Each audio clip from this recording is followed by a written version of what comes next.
എന്ത് പ്രോഡക്റ്റ് വേണം നിങ്ങൾ ഇംപ്രൂവ് കൊടുക്കും? എല്ലാ പ്രൊഡക്റ്റും ലീഗലായിട്ടുള്ള എന്ത് പ്രോഡക്റ്റ്? ലീഗലായിട്ടുള്ള എല്ലാ പ്രൊഡക്റ്റുകളും നമ്മളിപ്പോൾ സോഴ്സ് ചെയ്ത് കൊടുക്കുന്നുണ്ട്. ഓക്കെ, സോഴ്സിംഗ് കൊടുക്കുക എന്ന് പറഞ്ഞു കഴിഞ്ഞാൽ അവിടെ നിന്ന് സോഴ്സിംഗിലൂടെ നിങ്ങളുടെ റോള് തീരുകയാണോ അതോ? ഇല്ല, അവരുടെ ഡോർ സ്റ്റെപ്പ്, കസ്റ്റമറുടെ ഡോർ സ്റ്റെപ്പിൽ എത്തുന്നവരെ നമ്മൾ അതിന്റെ ബാക്ക് ആൻഡ് സപ്പോർട്ട് കാര്യങ്ങളെല്ലാം ചെയ്തു. അപ്പൊ അതിനൊരു പ്രോസസ് ഉണ്ട്. അപ്പൊ നിങ്ങൾ സോഴ്സ് ചെയ്യുന്നു, കസ്റ്റമർ അത് സാമ്പിൾ അയക്കുന്നു, കൺഫേം ചെയ്യുന്നു, ക്വാണ്ടിറ്റി കൺഫേം ചെയ്താൽ നിങ്ങളത് വെരിഫൈ ചെയ്യണോ? നമ്മളത് വെരിഫൈ, ക്വാളിറ്റി വെരിഫിക്കേഷൻ. ക്വാളിറ്റി എന്നുള്ളത് കസ്റ്റമർ എവിടെ നിന്ന് വെരിഫൈ ചെയ്തല്ലോ. അല്ല, അവിടെ നിന്ന് കയറ്റി അയക്കുന്നതിന് മുമ്പ്, അവിടെ നിന്ന് കയറ്റി അയക്കുന്നതിന് മുന്നേ നമ്മൾ ക്വാളിറ്റി എൻഷുർ ചെയ്യണമല്ലോ.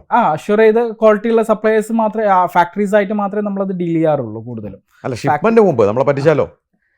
ഇല്ല, അത് നമ്മൾ അതിനാണ് നമ്മുടെ അവിടെ ടീം ഉള്ളത്. അത് അവർ വെരിഫൈ ചെയ്ത് അഷ്വറൻസ് ചെയ്തതിന് മാത്രം നിങ്ങൾ ചെയ്തു. അതെ, ഷിപ്മെന്റ് കസ്റ്റംസിന്റെ അവിടെ വന്ന ക്ലിയറൻസ് നമുക്ക് അതിനുള്ള ഏജൻസി എല്ലാം ഉണ്ട്. നമ്മൾ അവരുടെ ത്രൂ നമുക്ക് എല്ലാം ക്ലിയറൻസ് എല്ലാം കഴിഞ്ഞ് അപ്പൊ ഡോർ ഡെലിവറി നമുക്ക് അപ് ടു ഡോർ ഡെലിവറി നമ്മൾ തന്നെ. ക്വാണ്ടിറ്റി റെസ്ട്രിക്ഷൻ ഉണ്ടോ?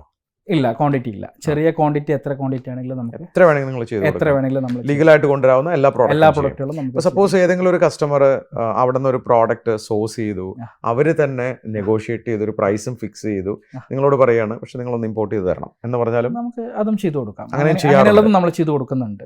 അങ്ങനെയുള്ളതും പ്രശ്നങ്ങളൊന്നുമില്ല. ഇല്ല, നമ്മൾ സർവീസ് ചാർജ് ആഡ് ചെയ്യും, അത്രേ ഉള്ളൂ. നമുക്ക് അത് ചെയ്തു കൊടുക്കാം. അപ്പൊ നമുക്ക് നമ്മുടെ സ്ട്രെങ്ത് എന്ന് പറഞ്ഞ ഒരു ടീമാണ് അവിടെ. നമുക്ക് അവിടെ ഇപ്പൊ ഒരു 4 മെമ്പേഴ്സാണ് ഉള്ളത്. നമുക്കത് എന്തായാലും അടുത്ത സാഹചര്യങ്ങളിൽ തന്നെ അതെന്തായാലും കൂടുതലുണ്ടാവും.